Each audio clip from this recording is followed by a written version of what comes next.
नमस्कार। टुडे हिमाचल में आपका बहुत बहुत स्वागत है। मैं हूं आपके साथ भावना रेनॉल्ड और चलिए देखते हैं शाम की बड़ी खबरों को फटाफट।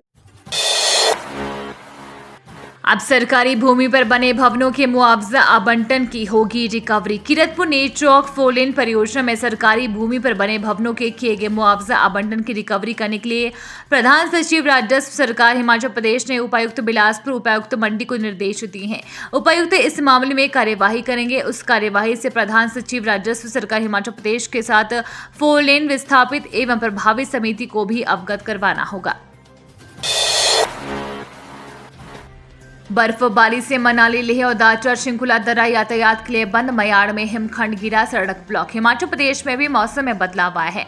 शुक्रवार रात को हुई ताजा बर्फबारी से मनाली लेह मार्ग और दादर श्रृंखला दर्रा यातायात के लिए बंद हो गया है। ऐसे में शनिवार को लेह की तरफ से वाहनों को मनाली की तरफ नहीं भेजा जा रहा है। देर रात बारालाचा डिंगजिगार में गाड़ियां फंस गई थी, उन्हें निकाला जा रहा है। करीब 500 से 600 वाहन फंसे हैं। बीआरओबी हाईवे 3 को चौड़ा करने के लिए सड़क के किनारों से बर्फ हटाने में जुटा है। इसके अलावा लाहौल और स्पीति में ताजा बर्फबारी हुई है। मयाड़ में गिरा हिमखंड, सड़क हुई अवरुद्ध।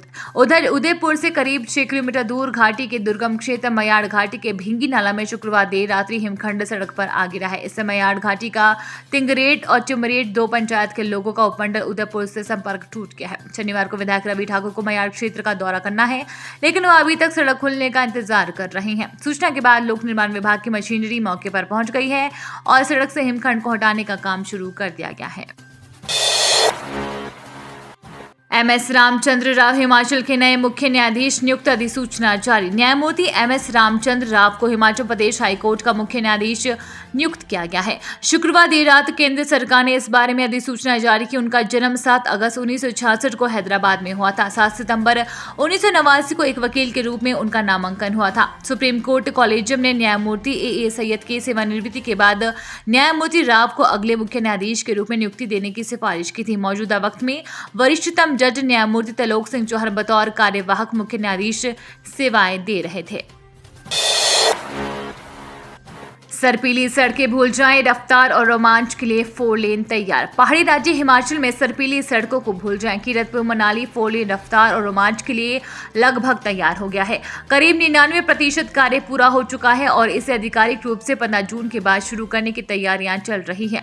हालांकि अभी से ही 4 लेन पर भारी यातायात देखा जा रहा है। अभी जकात खाना और धापना में निर्माण कार्य जारी है। पंडौर से मनाली का कुछ हिस्सा बनना भी बाकी है। बीच बीच में 2 लेन पर ही वाहन दौड़ रहे हैं। इस कारण आए दिन हादसे भी हो रहे हैं। 4 लेन की रफ्तार का अंदाजा न लगने से आए दिन हादसे हो रहे हैं। साथ ही सुरंगों के बाहर जाम की स्थिति भी बन रही है। बता दें कि कालका शिमला 4 लेन सोलन के चंबाघाट तक बन चुका है। मटौर, शिमला और पठानकोट मंडी 4 लेन का निर्माण भी जारी है। कीरतपुर मनाली 4 लेन की सभी 5 टनल पूरी तरह से बनकर तैयार होने के साथ आवाजाही के लिए बहाल हो गई है। जकात खाना में फ्लाईओवर का काम चल रहा है।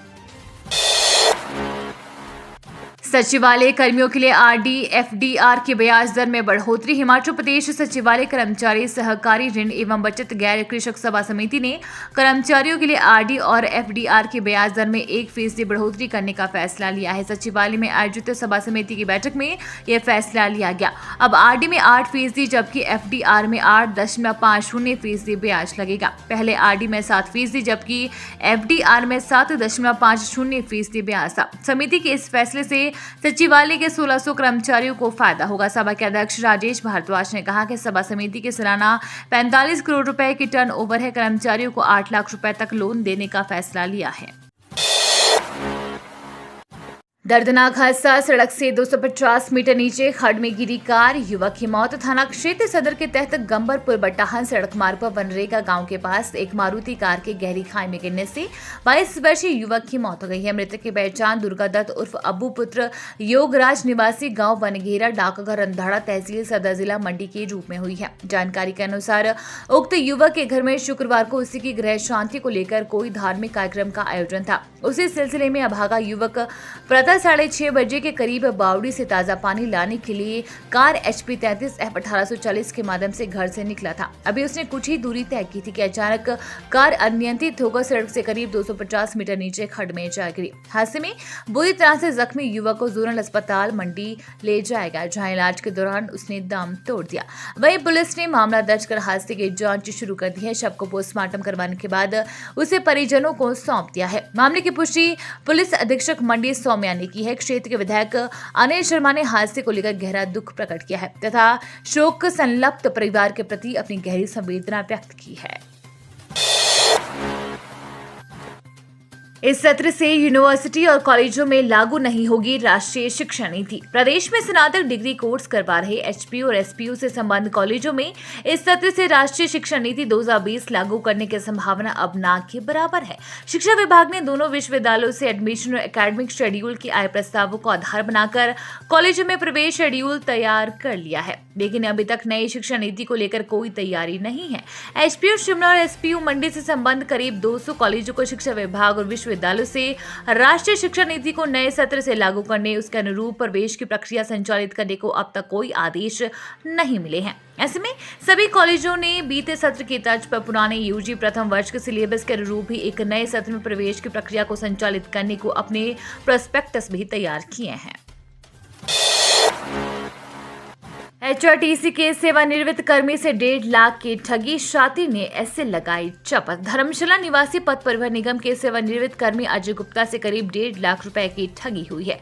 ठग ने व्यक्ति को फोन करके उसके दोस्त की आवाज में इलाज के बहाने अपने खाते में 1.5 लाख रुपए ट्रांसफर करवा लिए। पीड़ित ने साइबर सेल धर्मशाला में शिकायत दर्ज करवाई है। शिकायतकर्ता अजय गुप्ता ने बताया कि वीरवार शाम करीब 6:30 बजे उन्हें एक फोन आया। फोन पर व्यक्ति ने बताया कि वह उसका दोस्त मोहनलाल बात कर रहा है। दोस्त का एक्सीडेंट हुआ है और अस्पताल में भर्ती है। घायल व्यक्ति उसे फोन करके 30,000 रुपए मांग रहा है, लेकिन उसके गूगल पे से ट्रांसफर नहीं हो पा रहे हैं, इसलिए उक्त पैसे भेज दो। दोस्त की आवाज में ठग की ओर से की गई मांग पर अजय गुप्ता ने 30,000 रुपए भेज दिए। ऐसे ही बार बार फोन करके ठग ने अजय गुप्ता से 1 लाख रुपए ट्रांसफर करवा लिए। फोरलेन की सबसे बड़ी सुरंग से आज शुरू होगा यातायात, पर्यटकों को होगा फायदा। कीरतपुर नेट चौक फोरलेन की सबसे बड़ी और अंत में बनकर तैयार हुई सुरंग से शनिवार को यातायात शुरू कर दिया जाएगा। ट्रायल के तौर पर छोटे वाहनों के लिए 1800 मीटर लंबी कैंची मोड़ सुरंग शुरू की जा रही है। इसके भीतर सफाई कार्य और उपकरण लगाने का काम पूरा हो चुका है। वहीं सुरंग के दोनों छोर पर टारिंग का काम भी पूरा हो गया है। बता दें कि इस फोरलेन पर 5 सुरंगें बनी है, 4 पहले ही यातायात के लिए खोल दी गई है। कैंची मोड़ सुरंग छोटे वाहनों के लिए शुरू होने से पर्यटकों को सबसे अधिक फायदा होगा। कंप्यूटर ऑपरेटर और जूनियर ऑडिटर की परीक्षा के पेपर लीक मामले में चार्जशीट पेश। SP विजिलेंस मंडी राहुल नाथ ने बताया कि SIT ने 28 दिसंबर 2022 को इन भर्ती परीक्षाओं के पेपर लीक मामले में भंग हो चुके आयोग निलंबित वरिष्ठ सहायक उमा आजाद, उसके बेटे नितिन आजाद और दलाल सोहन सिंह को आरोपी बनाया है। ये तीनों न्यायिक हिरासत में है। SIT अभी तक पूर्व में 2 अन्य चालान कोर्ट में पेश कर चुकी है, जिसमें post code 965 JOIT paper leak मामला शामिल है। SIT ने इस मामले में पहला चालान 20 फरवरी 2023 को, जबकि इसी मामले में 12 अप्रैल 2023 को अनुपूरक चालान हमीरपुर कोर्ट में पेश किया था।